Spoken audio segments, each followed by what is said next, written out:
This is Movietone. Geoffrey Shirley reporting. The 15-mile drive from airport to capital, with President Eisenhower sitting between his guests, Mr and Mrs Khrushchev, gave the Soviet leader his first look at America. Since the visit was not universally popular, very strong security precautions had been taken all along the route. Mr K's tour, indeed, must be quite a headache for the authorities and the police. It was a silent crowd on this occasion. Their attitude, neither hostile nor enthusiastic, seemed rather to be one of curiosity. Blair House, close to the White House, is maintained as the official residence for very important visitors. And however anyone may view Mr Khrushchev's policies, there can be no doubt about his importance.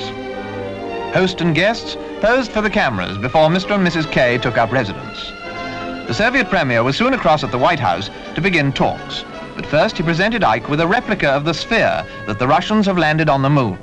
Mr K must have got a kick out of that. Later, he accepted Ike's invitation to take a bird's-eye view of Washington. On the White House lawn, it took some time getting the party on board, evidently a matter of protocol.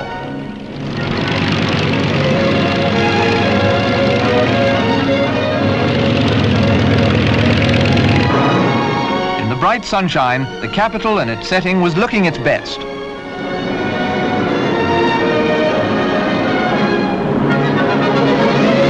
There's no better way of getting a quick look at a place than by helicopter.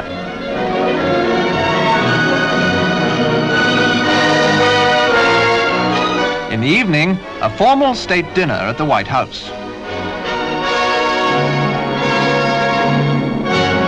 No evening dress for Mr. K, you'll notice, but his wife Nina evidently knew better.